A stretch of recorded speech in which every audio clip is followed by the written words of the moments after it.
Olá, queridos, aqui é a professora Evelyn Chambarelli e hoje nós iremos dar início à nossa aula 8 da apostila que trata sobre crônica. Vocês já devem ter ouvido falar, mas vamos conhecer mais um pouquinho e entender como é que é a estrutura dessa crônica.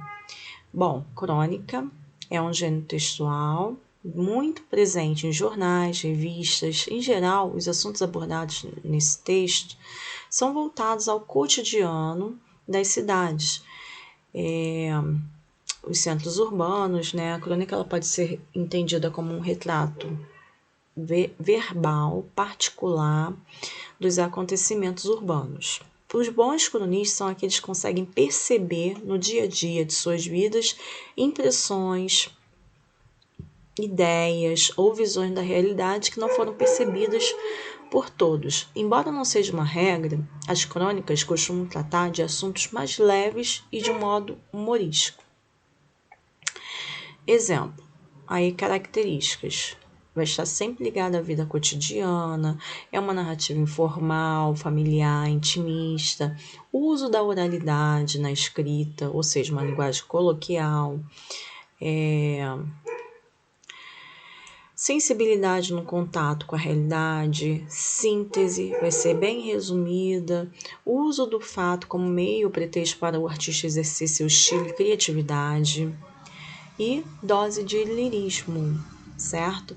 Que passa a expressividade na sua subjetividade do poema ou da narrativa, perdão, e aí trata a realidade tal como ela é. Exemplo. No fragmento a seguir, a maior parte dessas características podem ser observadas. Vamos ver. Ocorreu-me compor umas certas regras para o uso dos que frequentam bondes.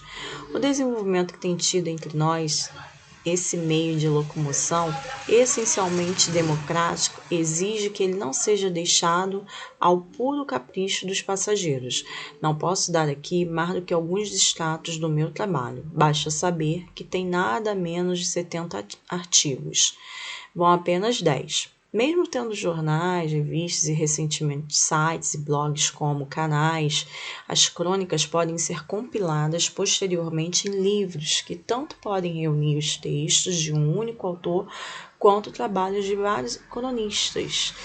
Dos amoladores. Artigo 5º dos amoladores. Toda pessoa que sentir necessidade de contar seus negócios íntimos sem interesse para ninguém deve primeiro indagar do passageiro escolhido para uma tal confidência se ele é assaz cristão e resignado. No caso afirmativo, perguntar se ele se prefere a narração ou uma descarga de pontapés, sendo provável que ele prefira os pontapés. A pessoa deve imediatamente pespegá-los. No caso, aliás, extraordinário e quase absurdo de que o passageiro prefira a narração, o proponente deve fazê-lo minuciosamente, carregando muito nas circunstâncias mais triviais, mais comuns, repetindo os ditos, pisando e repisando as coisas, de modo que o paciente jure aos seus deuses não cair em outra. Regras para uso dos que frequentam bondes, Machado de Assis. Ali retrata o dia a dia das pessoas que pegavam bondinhos lá no centro do Rio, que tinha muito essa questão do bondinho, que é um trenzinho pequenininho que andava sobre os trilhos. Vocês conhecem, né? Quem não conheceu ainda deve imaginar. E ali retratou a realidade. Então, assim, a vida cotidiana, uma linguagem coloquial, nada muito rebuscado. Claro, nós temos aqui algumas palavras, algumas formas de conjugação um pouco mais arcaica, porque era se utilizado naquela época uma forma mais correta na hora de se conjugar. Por exemplo, perguntar-se-lhe-á. Isso aí é uma forma de mesóclise, de colocação pronominal. Bom, não vem ao caso. E aí vocês repararam, né, que nesse fragmento nós temos aí o dia a dia das pessoas que andavam sobre os bondinhos, como que era a narração, o que eles falavam, enfim. É isso. Certo? Então, agora eu vou parar de apresentar e a gente vai para a apostila. Vamos lá. Deixa eu só passar. Vejam comigo aí. aula do estudo do... Deixa eu ver aqui. Estudo do conto, da crônica, perdão. Leia a crônica a seguir para responder as questões. De quem são os meninos de rua? Eu, na rua, com pressa, e o menino segurou no meu braço. Falou qualquer coisa que não entendi. Fui logo dizendo que não tinha, certo de que ele estava pedindo dinheiro. Não estava, queria saber a hora. Talvez não fosse um menino de família, mas também não era um menino de rua. É assim que a gente divide. Menino de família é aquele bem vestido, com tênis da moda e camiseta de marca, que usa relógio, e a mãe dá outro se o dele for roubado por um menino de rua. Já menino de rua é aquele que quando a gente passa perto, segura a bolsa com força porque pensa que ele é pivete, tombadinha, ladrão. Ouvindo essas expressões, tem-se a impressão de que as coisas se passam muito naturalmente, uns nascendo de família, outros nascendo de rua. Como se a rua não uma família, não um pai e uma mãe, ou mesmo apenas uma mãe os tivesse gerado, sendo eles filhos direto dos paralelepípedos e das calçadas, diferentes, portanto, de outras crianças e excluídos das preocupações que temos com elas. É por isso, talvez, que se vemos uma criança bem vestida chorando sozinha no shopping center ou no mercado, logo nos acercamos protetores, perguntando se está perdido ou precisa de alguma coisa. Mas se vemos uma criança maltrapilha chorando no sinal com uma caixa de chiclete na mão, engrenamos a primeira no carro e nos afastamos, pensando vagamente no seu abandono. Na verdade, não existe meninos de rua, existe meninos na rua, e toda vez que o menino está na rua é porque alguém o botou lá. Os meninos não vão sozinhos aos lugares, assim como são postos no mundo durante muitos anos, também são postos onde quer que estejam. Resta ver quem os põe na rua e por quê. No Brasil, temos 36 milhões de crianças carentes. Na China, existem 35 milhões de crianças superprotegidas. São filhos únicos resultantes da campanha Cada Casal, um Filho, criada pelo governo em 1979 para evitar o crescimento populacional. O filho único, por receber afeto em demasia, torna-se egoísta, preguiçoso, dependente. Seu rendimento é inferior ao de uma criança com irmãos. Para contornar o problema, já existem na China 30 mil escolas especiais, mas os educadores admitem que ainda não foram desenvolvidos métodos eficazes para eliminar as deficiências dos filhos únicos. O Brasil está mais adiantado. Nossos educadores sabem perfeitamente o que seria necessário para eliminar as deficiências de crianças carentes, mas aqui também os métodos ainda não foram desenvolvidos. Quando eu era criança, ouvi contar muitas vezes a história de João e Maria, dois irmãos, filhos de pobres lenhadores, em cuja casa a fome chegou a um ponto em que, não havendo mais comida nenhuma, foram levados pelo pai ao bosque e ali abandonados. Não creio que os 7 milhões de crianças brasileiras abandonadas conheçam a história de João e Maria. Se conhecessem, talvez nem vissem a semelhança, pois João e Maria tinham uma casa de verdade, um casal de pais, roupas e sapatos. João e Maria tinham começado a vida como meninos de família e pelas mãos do pai foram levados ao abandono. Quem leva nossas crianças ao abandono?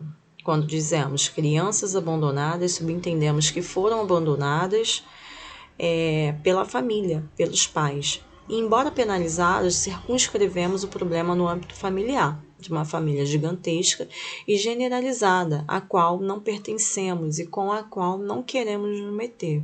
Apaziguamos, assim, nossa consciência, enquanto tratamos isso, sim, de cuidar amorosamente de uma criança possa ser abandonada pelos pais, ou 2 ou 10 crianças possam ser abandonadas pela família. 7 milhões de crianças só podem ser abandonadas pela coletividade até recentemente, mas tínhamos o direito de atribuir esse abandono ao governo e responsabilizá-lo. Mas em tempos de nova república, quando queremos que os cidadãos sejam o governo, já não podemos apenas passar adiante a responsabilidade. A hora chegou, portanto, de irmos ao bosque buscar as crianças brasileiras que ali foram deixadas. Marina Colaçães, A Casa das Palavras. É um texto maravilhoso de Marina Colaçães que fala sobre esse descaso, né, com as crianças, a diferença entre meninos de família, meninos de rua, enfim. Que fato narrado no primeiro parágrafo desencadeou a reflexão desenvolvida ao longo da crônica? Qual foi o fato?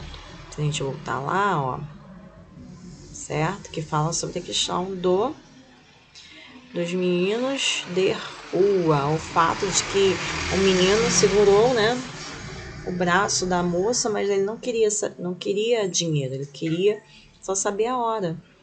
No texto, a categoria meninos é dividida em 2 grupos. Que grupos são esses? Meninos de família e meninos de rua. Ah, gente, tá muito fácil, hein? Não vou falar, não. De que forma eles são diferenciados no texto? Você vai voltar lá e vai me dizer. O menino a que a autora se refere no início da crônica se encaixa em qual dos 2 grupos? A crônica descreve a diferença no comportamento das pessoas diante de uma criança bem vestida, chorando, e de uma criança maltrapilha fazendo o mesmo. Que diferença é essa? Em sua opinião, por que acontece essa diferença de comportamento? Ai, passou uma moto aqui e fez um barulho estrondoso. Perdão, meus amores.